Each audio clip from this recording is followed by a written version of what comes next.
बिस्मिल्लाहिर्रहमानिर्रहीम। अस्सलाम वालेकुम नाज़रीन, कैसे हैं? उम्मीद है कि आप सब खैरियत से होंगे। मेरी दुआ है कि अल्लाह पाक आपको सलामत रखे, जहाँ भी रहें खुश रहें, आबाद रहें। नाज़रीन, आज बात करते हैं कि जो हमारे ड्रामे बनते हैं, क्या हमारे पास कोई ऐसा राइटर या क्या हमारे पास कोई ऐसी सेंस नहीं है या ऐसी कोई सोच नहीं है कि जिसके ऊपर हमारे माशरे में जो परेशानियाँ हैं वो ख़त्म हो जाएँ। आए दिन परेशानियाँ ज़्यादा से ज़्यादा जन्म ले रही हैं। तो ड्रामे मेरे ख्याल में इस मौजू के ऊपर बनाने चाहिए कि जो लोग गरीब हैं, अगर उनके घर बेटियां हैं तो फिर भी वो किसी तरीके से उनकी शादी हो ही जाती है, भले मुश्किल से हो, जिस तरह भी हो ही जाती है। लेकिन अगर किसी गरीब घर से लड़के हैं तो उनकी शादियां नहीं होती, वो घर बैठे बैठे बूढ़े हो जाते हैं, ना उनके पास इतने वसाइल होते हैं कि वो कोई अपना मकान बनाए या कोई अपना अच्छा सिस्टम बनाए जिससे मुतासर होकर कोई बंदा उनको रिश्ता दे, तो ऐसा है नहीं। तो ये हमारे माशरे में सबसे बड़ी परेशानी है। इसके ऊपर ड्रामे बनने चाहिए और इस सोच को जन्म देना चाहिए कि जो गरीब है वो भी इंसान है, वो जानवर नहीं है और उसके भी अंदर जो है एहसास है, उसकी भी ख्वाहिशात है।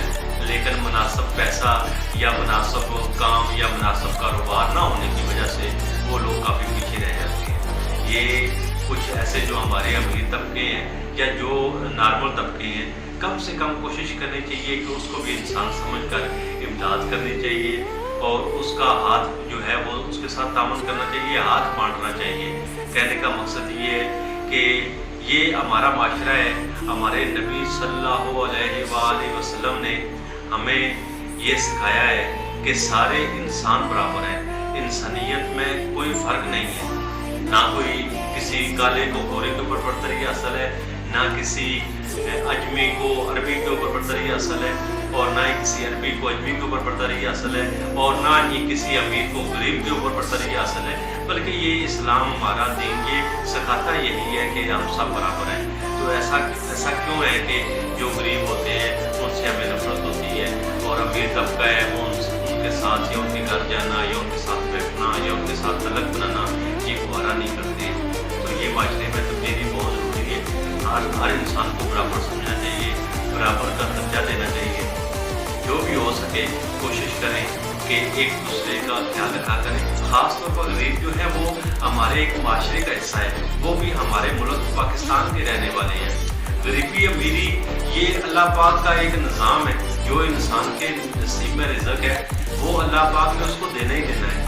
लेकिन कुछ ऐसे लोग भी हैं जिनकी परवरिश जो है वो नहर के किनारे होती है या कोई बेचारे कह लें कि चौंकियाँ लगाकर अपनी ज़िंदगी बसर कर रहे होते हैं। तो आखिर में उनके अंदर भी एहसास होता है, कहीं ऐसा तो नहीं है कि उनके अंदर एहसास कमतरी पैदा हो रहा है कि ये माशरा हमारा ऐसा ही है या हमारा दीन ऐसा सिखाता है। बल्कि ऐसा नहीं है, हमारे दीन में बहुत सारी ऐसी चीज़ें हैं, तो हमारा दीन बराबरी का दर्ज देता है। तो मेरी ये रिक्वेस्ट है, जो ड्रामे बनते हैं पाकिस्तान में, ये मौजू होने चाहिए कि आप भले आपके घर बुलंदो वाला है, लेकिन अगर आप इंसान किसी गरीब के घर भी अपना रिश्ता देंगे तो इसमें कोई हर्ज नहीं है, आप वो भी इंसान है। इससे ये होगा कि आप एक अपर लेवल की हैं, वो एक डाउन लेवल का है, तो ये बराबर हो जाएगा, बराबरी आ जाएगी, हर बंदा ऊपर उठ जाएगा। जब अमीर बंदे गरीब बंदों के साथ ऊपर हाथ रखेंगे तो हमारा जो मुल्क है वो तरक्की करेगा, हर बंदा बराबरी की सतह पर करेगा। और मेरी ये गवर्नमेंट से रिक्वेस्ट है, स्पेशल गुजारिश है कि कोशिश करें, गरीब बंदे का तेल के बगैर गुजारा हो सकता है लेकिन आटा, घी और चीनी के बगैर गुजारा नहीं हो सकता। तो इन चीज़ों को कम से कम रिलीफ दें गरीबों को, बल्कि पूरे पाकिस्तान को इसका रिलीफ दें। तेल आप 300 रुपया लीटर भी महंगा करना चाहते हैं तो कर दें, लेकिन इन 3 चीज़ों के बगैर किसी भी इंसान की ज़िंदगी नामुमकिन है। तो कोशिश करें कि इसको जितना कम हो सके रिलीफ दें। नाज़रीन, इसके साथ मैं आपसे इजाज़त चाहूँगा। अपना ख्याल रखें, अपने अज़ीज़ों का ख्याल रखें। अस्सलामु अलैकुम वरहमतुल्लाहि